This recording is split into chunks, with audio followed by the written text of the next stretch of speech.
Mbosso, hongera sana ndugu yangu, hongera sana. EP imekuwa ni kubwa sana. Bana Mbosso Kani, kwa hivi karibuni kuna moja kati ya video ambayo imekuwa ikisambaa mitandaoni ikiwa inamuonyesha namna ambavyo alikuwa anatembea. Naweza nikasema kwamba kuna namna ambavyo imeweza kuwashtua watu wengi sana. Video inaanza kama Mbosso anaonekana akiwa kwenye ukumbi wa Mlimani City akitembea kwa mwendo wa taratibu sana, tofauti kabisa na msanii ambaye alikuwa na nguvu na aliyekuwa jukwani kwa dakika chache zilizopita. Kamera ya mtu wa karibu inamchukua kwa karibu na tayari hapa tunaona uso wake umejaa huzuni, uchovu na maumivu yaliyofichwa. Watu wanashangilia pembeni, lakini Mbosso haonyeshi hata tabasamu la kawaida la kushukuru mashabiki kwa kile ambacho wameweza kukifanya kwa siku hiyo. Hii inamaanisha kwamba Mbosso alikuwa anapitia maumivu makali sana. Queen Darleen alikuwa anamshika mkono wake wa kushoto, yani kwa ajili ya kumpa support, lakini pia kwa namna ambayo alizidi kuonyesha kwamba ni ulinzi au msaada wa kimaaba, lakini pia kihisia. Hapa tunaweza kugundua kuwa si shika ya mkono tu ya kawaida au si shika ya mkono ya mapenzi, bali ni kama anaegemea upande wa kushoto na kupunguza pressure ya upande wa kulia, yani kwa maana kwamba upande wake wa kifua au mwili wake. Queen Darleen anaonekana kwenye video hii ni kama vile mtu ambaye ana hofu kiasi, macho yake akiwa yanapepea kila upande, na muda mwingine pia amejaribu kushusha kofia yake, hofu ikiwa pia na yeye mwenyewe binafsi imemtanda.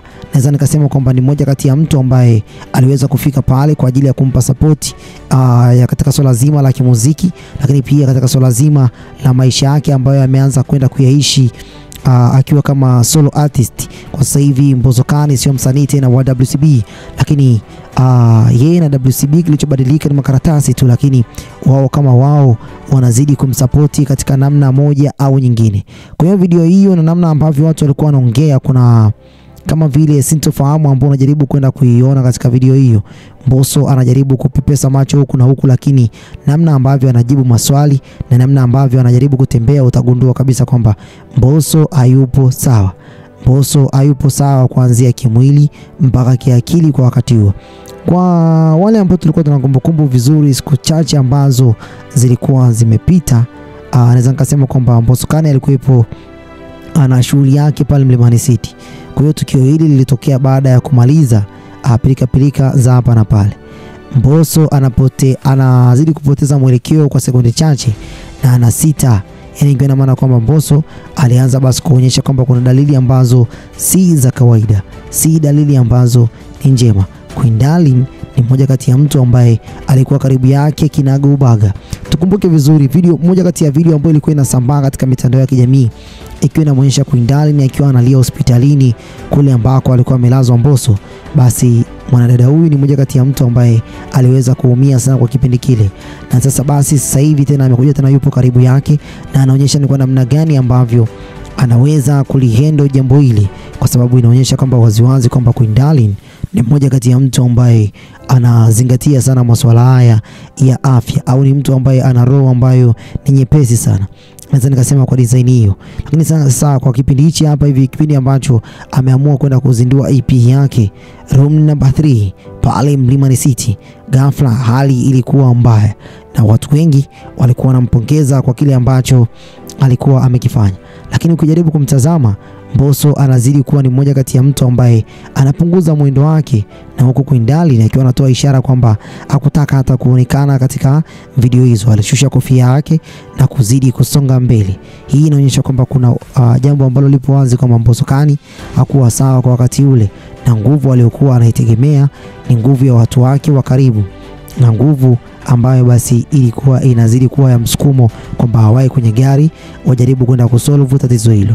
Kamera inazidi kuonyesha uso wa kwake Mbosso Kani kwa ukaribu zaidi, midomo yake ikiwa kama vile ni mtu ambaye anataka kusema kitu, lakini pia macho yake akiwa yamelegea, lakini anazidi kung'aa huku na kule, lakini pia kutokuonyesha udhaifu wake mbele ya hadhira, watu ambao walikuwa wamekuja kwa ajili ya shughuli yake. Hapa Queen Darleen anazidi kuwa karibu zaidi na yeye na wanatembea kama vile watu wanaoongozana direct kuelekea hospitalini.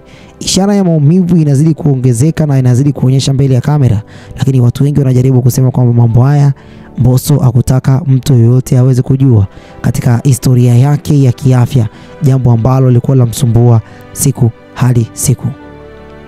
Naweza ngasema kwamba Mbosso ni mmoja kati ya mtu ambaye aliwahi kuficha jambo hili kwa muda mwingi, lakini baada ya kulificha jambo hili kwa muda mwingi, basi katika wakati wa mwisho kabisa naweza ngasema kwamba Mbosso Khan ni mmoja kati ya mtu ambaye alikuja kuliweka jambo hili wazi na akaweza kufanyiwa upasuaji wa wazi. Na siku chache zilizopita watu walienda kumtembelea hospitalini, lakini alionyesha jitihada kwamba anaendelea vizuri. Na baada ya hapo tukaja kusikia kwamba taarifa Mbosso Khan ametoka katika lebo ya WCB.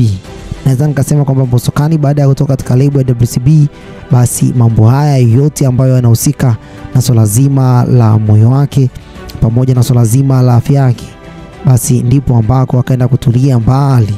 Watu wakawa wanajiuliza Mbosso yuko wapi? Akaja na Room Number 3, nyimbo ambazo watu wengi wamezipenda na wamezidi kuwa upande wao. Sasa kwa kipindi hichi dalili inazidi kuwa mbaya.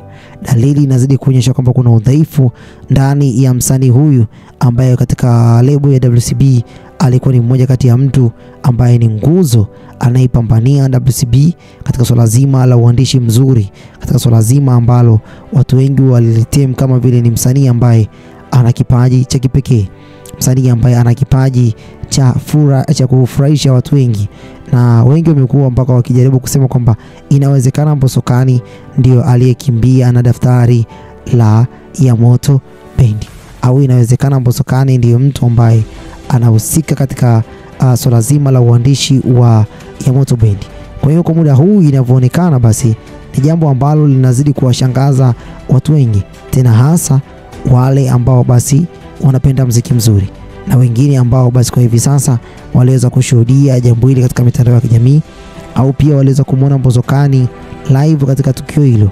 Naweza ngasema kwamba video hii ambayo inaonyesha nyota wa muziki wa kizazi kipya, hapa namuongelea Mbosso Khan ambaye kwa sasa hivi ni mmoja kati ya wanadamu wanaopambania hali zao kimya kimya, hali ya kiafya. Hapa si msanii tena, ni mwanadamu ambaye anapambania jambo lake katika hali ambayo ni ya kimya kimya mbele ya watu na maelfu ya watu.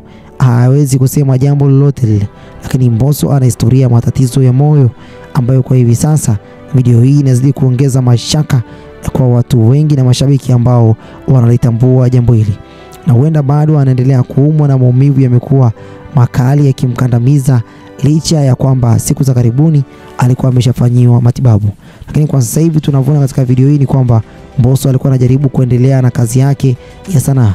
Queen Darleen kwa upande wake, yeye amekuwa kama dada aliamua kusimama katika jambo hili vilivyo.